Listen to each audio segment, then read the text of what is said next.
Y en función de esta cuestión voy a saludar a Aldi Baulet, bailarina del Teatro Colón, y hoy además estudiante de psicología que está encarando una investigación muy interesante que ahora a ella le vamos a preguntar de qué se trata y por qué empezó en este camino. Aldi, ¿cómo estás? Buenas tardes. Hola, ¿qué tal? Un gusto, buenas tardes. Gracias por el espacio en principio. Y sí, esto es una búsqueda personal que empezó siendo personal por mi propia historia y de pronto se volvió algo más social cuando me di cuenta de que muchas de otras personas también estaban atravesadas por lo mismo. Así que me dispuse desde las herramientas que me iba otorgando la universidad a encarar una investigación a nivel nacional para poder devolverle a este ambiente que es tan hermoso, en realidad, o sea, la danza en sí es hermosa, pero que tiene cuestiones que están muy sostenidas desde una cultura muy desde el antaño, que habría que repensar y reajustar para los tiempos que corren hoy en día. Aldi, Sí, vos entraste al Teatro Colón de muy chica. ¿Tenías 8 años? sí, sí, rendí los exámenes con 8, ingresé con 9, sí, muy, muy chiquita. ¿Deseabas estar en ese lugar? ¿Era tu Sí, sí, sueño? sí. Sí, de hecho mis padres no eran entendidos del tema, ni del rubro, ni del mundo de la danza, ni del arte, y acompañaron también sin saber desde el conocimiento un sueño de una nena que no paraba de decir que quería ir al Colón, pero porque había algo ahí latente que salía de no sé dónde, que me decía que eso era lo que quería hacer para el resto de mi vida. ¿Cuándo ese sueño que se había hecho realidad de esta nena que empezó a bailar un poco siguiendo a su hermana, Mm. pero que tenía un talento muy especial, se volvió un infierno? Siento que a lo largo de la carrera hubieron muchos momentos y situaciones que me fueron alejando desde de un lugar que a mí me hacía bien y me hacía feliz y se empezó a convertir en algo más peligroso para mi salud física y mental, pero casi todo tiene que ver con una exigencia y una presión acerca de el ideal de cuerpo que te proponen dentro del teatro, que está muy de la mano con este arte, con las bailarinas clásicas, por cuestiones, digamos, la bailarina clásica baila en puntas, el partener, que es generalmente varón, la levanta por el aire, digamos, hay ciertas cuestiones, pero en mi caso particular, estas exigencias de delgadez excedían los parámetros médicos. Entonces, ¿Qué era un- puntualmente que te exigían? puntualmente un docente al poco tiempo de desarrollar y hacerme señorita, que mi cuerpo pasa de ser un cuerpo de una nena de 10 años a un cuerpo de una niña que empezaba a tener forma, me dice que si no adelgazo 5 kilos para dentro de 2 meses, que quedaba fuera del teatro. Y en ese entonces la realidad es que yo me esforzaba muchísimo porque mis notas fueran altas, por ir todos los días a entrenar, con muchísimo cansancio, con una familia de laburantes que también reorganizaban toda su vida en torno a esto. Entonces en ese momento, por querer sostener mi lugar dentro de este teatro que me generaba mucho prestigio y era, seguía siendo un lugar donde yo quería estar, me empecé a obsesionar con esta idea de este maestro que me presionaba con el cuerpo y el peso. Esto derivó en una problemática de la alimentación grave que trajo graves consecuencias hasta el punto tal de tener una descalcificación ósea muy importante que me impida seguir bailando. O sea que te mal alimentabas o no te alimentabas. ¿Qué hacías? Sí, en general lo que más sucede y es lo que he fomentado, digamos, desde los docentes, por así decirlo, es la restricción. Eh, el, Restricciones no el, comer, comen- digo. el comentario, claro, el comentario que circulaba de aquellos referentes a los que nosotros escuchábamos y los teníamos como figuras súper importantes dentro de nuestra crianza y nuestra formación, nos decían, bueno, chicas, se acerca la época de exámenes, o sea, se acerca la época de funciones, empiecen a comer lechuguita, no sea cosa de que los trajes no le entren. Entonces, desde algún lugar, naturalizado, te iban metiendo esos micros comentarios que vos hacías caso porque lo tomabas como una ley. La voz del maestro dentro del teatro es eso, tiene ese peso. Claro, y en ese sentido, desde los 12, 13 años que fue cuando desarrollaste, ¿hasta qué edad digamos, malnutriste? Porque, digamos, eso también generó consecuencias en tu salud. Como decías, después te diste cuenta de todo esto. Em, sí, en realidad la carrera de la bailarina clásica está atravesada por el cuerpo, toda su carrera, porque, digamos, es tu herramienta de exposición arriba de un escenario. Entonces, la delgadez es una constante, es una búsqueda constante. Sobre todo también en las mujeres, cuando no sé, tenemos hijos y demás, volver al peso para volver a estar en forma, o en el momento del desarrollo, de pasar de ser una niña, son momentos que todo el tiempo tenés que estar reajustándote a estos mandatos.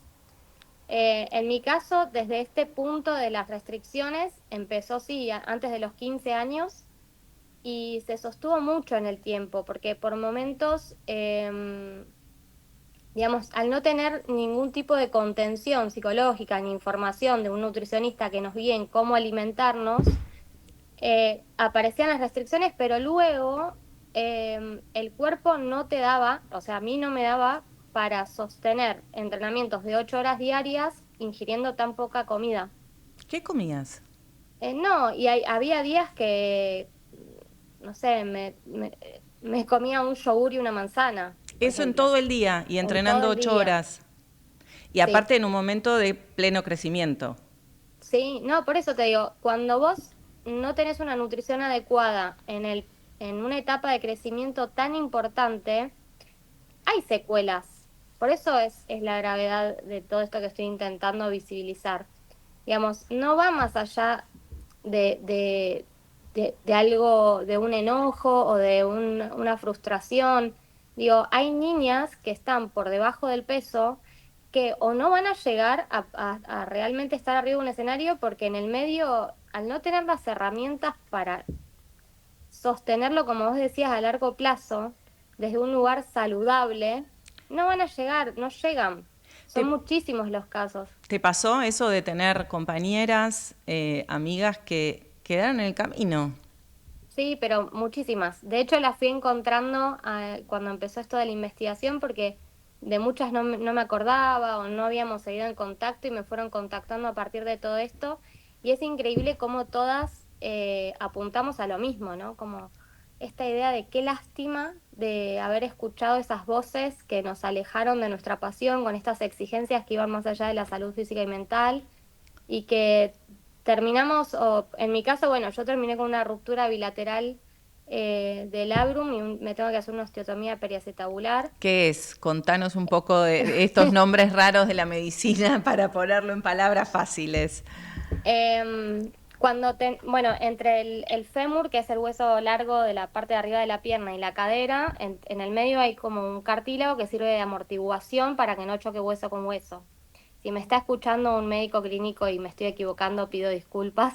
Bueno, uno comprende lo Eh, que tiene, Esto es digamos. lo que yo entendí, claro. De tanto trabajo se me rompió el labrum, que eso es normal en los deportes de alto rendimiento que tienen impacto. Mm. Pero lo que me pasó a mí además, se me sumó una descalcificación ósea producto de la malnutrición en etapa de formación, lo que hizo que además del labrum, cuando empieza a tocar fémur con cadera, se empieza como a hacer más porosa esta zona y se empieza a descalcificar. Entonces, la osteotomía lo que implica es un reacomode para que el fémur y la cadera apoyen bien y no quede una zona sin apoyo, digamos.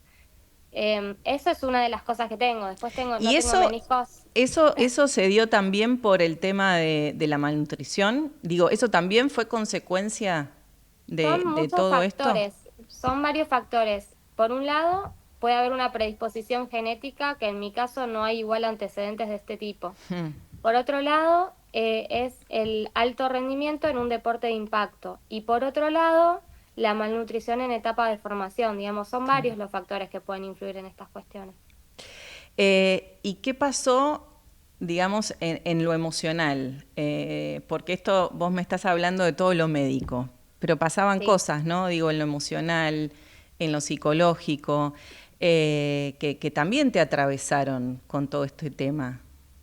Sí, en una primera instancia, todo esto me generaba mucha culpa Mm, por mis padres, digamos, hacían mucho sacrificio ellos porque yo pudiese estar ahí en el Colón y sostener una vida con mis otros hermanos y una casa, digamos, desde un punto de vista económico era muy difícil. mm, Entonces yo sentía la presión de estar ahí en pos de que mis viejos se sientan orgullosos y devolverles algo de todo el sacrificio que estaban haciendo por mí. claro.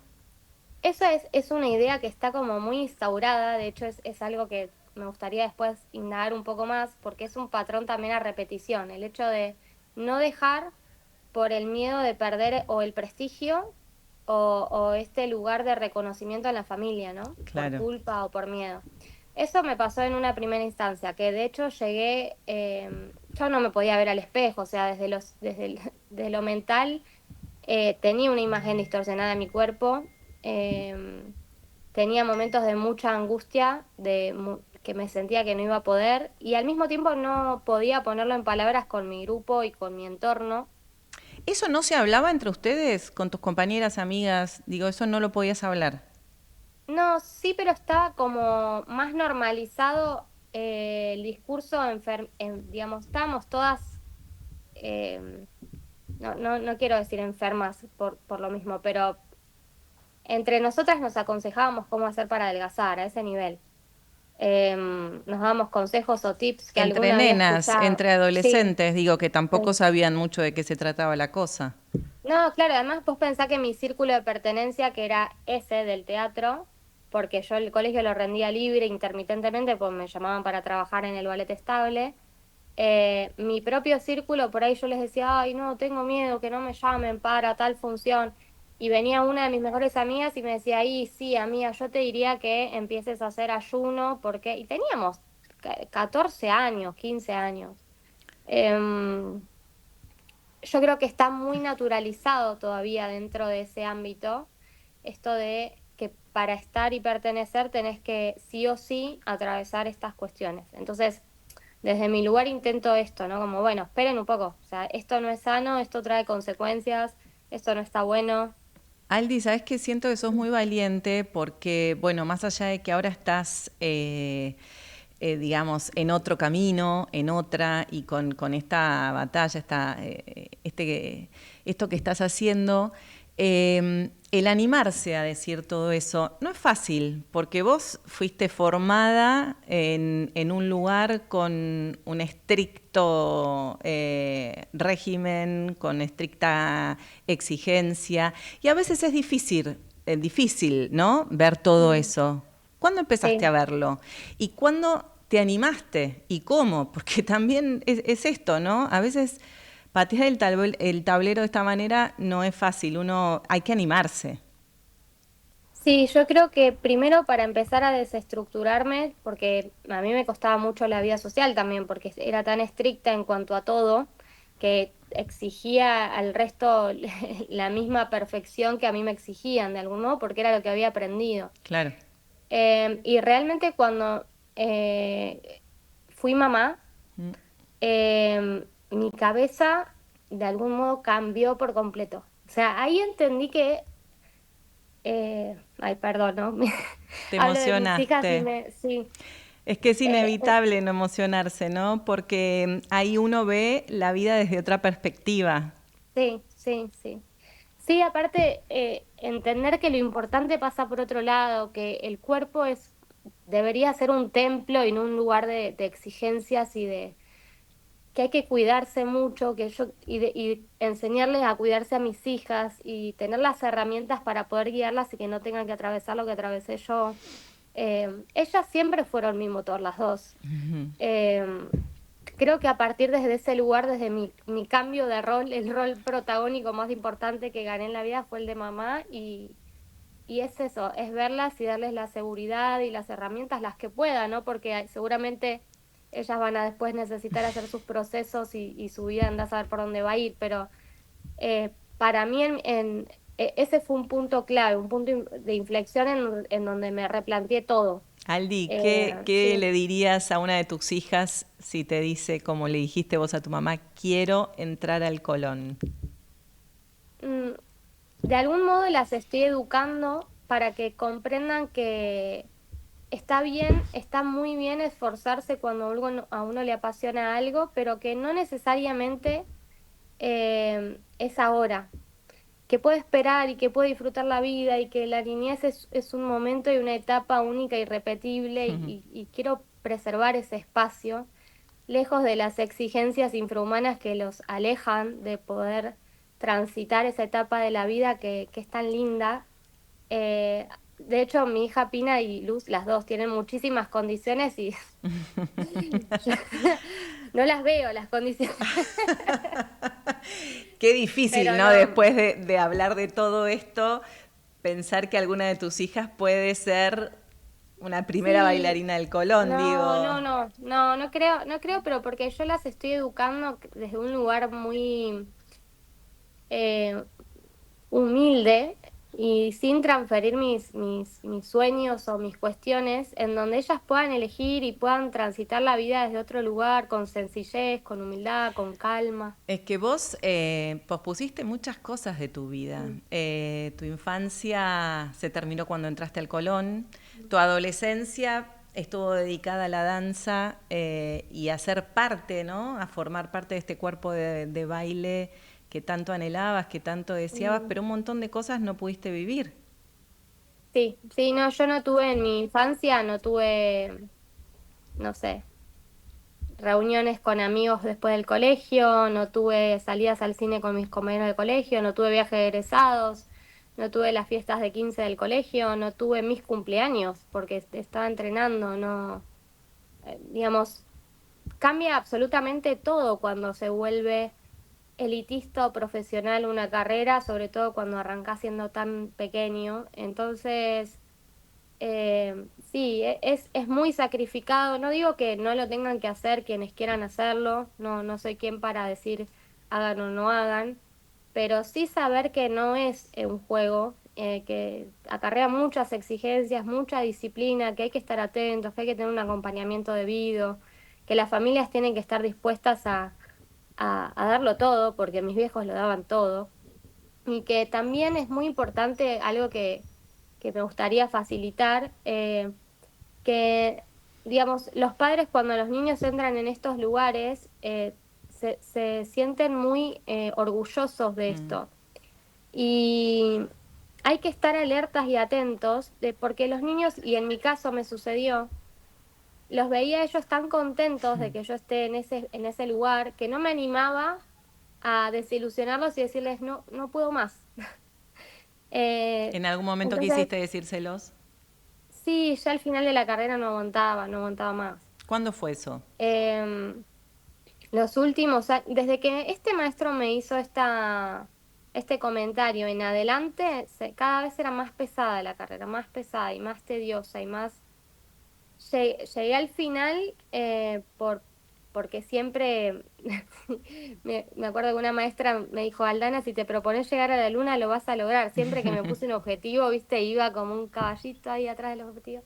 Y llegué por eso, por terminar y por decir, bueno, lo logré después de tanto, pero está bueno que los padres estén permeables y atentos a que, bueno, si en algún momento sucede que se alejan de su pasión y empiezan a ver que esto es como más una obligación y un sacrificio que se desconecta de lo lindo y lo hermoso que es la danza, que estén atentos y que den la posibilidad a bajarse del escenario. Aldi, Sí. ¿en qué consiste la investigación que estás haciendo para que puedan sumarse más a esto y que dé un resultado interesante, ¿no? A nivel científico?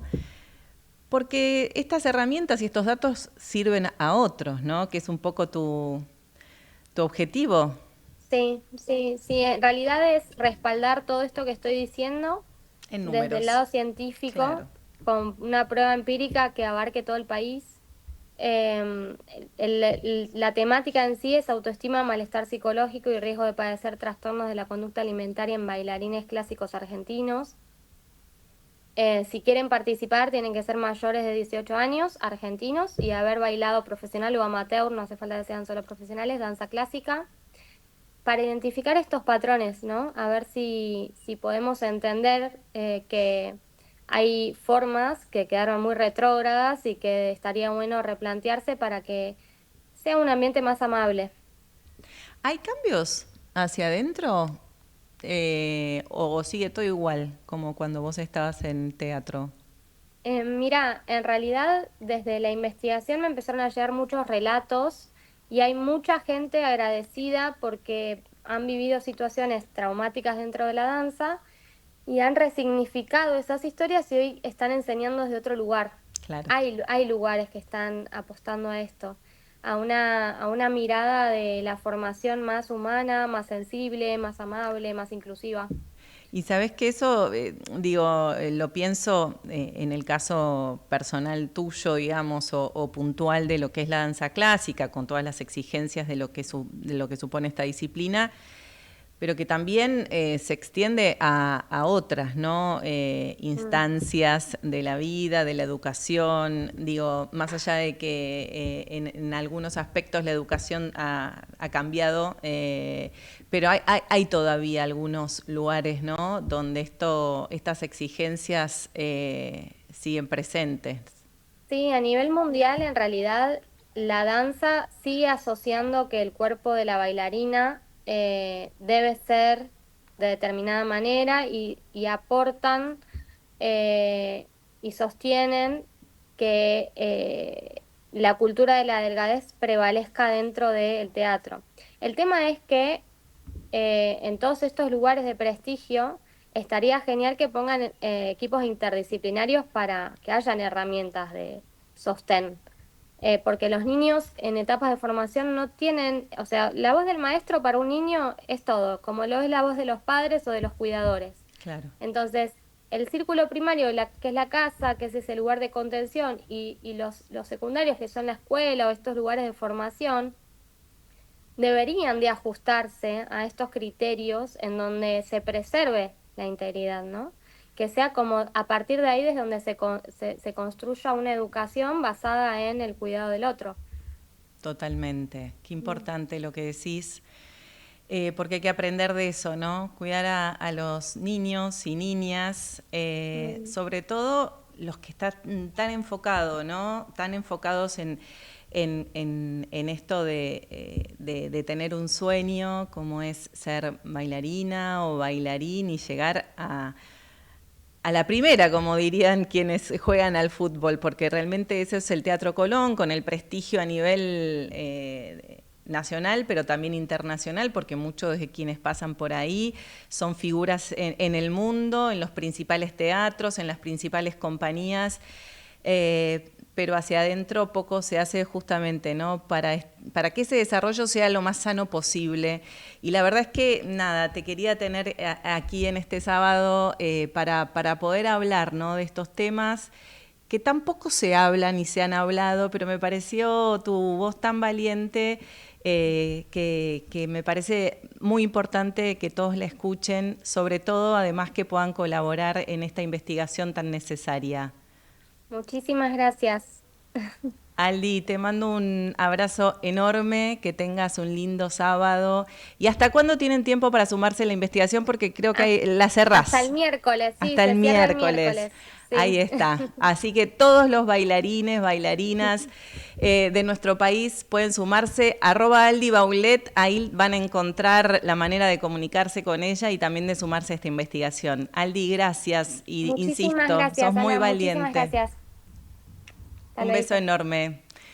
Estábamos hablando con Andy Baulet, ella fue bailarina del Teatro Colón, ahora está estudiando psicología y está haciendo una investigación muy importante, justamente para poner en números, en datos, esto que sufrió, ¿no? Las exigencias del ballet en lo físico y en lo mental y en lo emocional desde muy chica.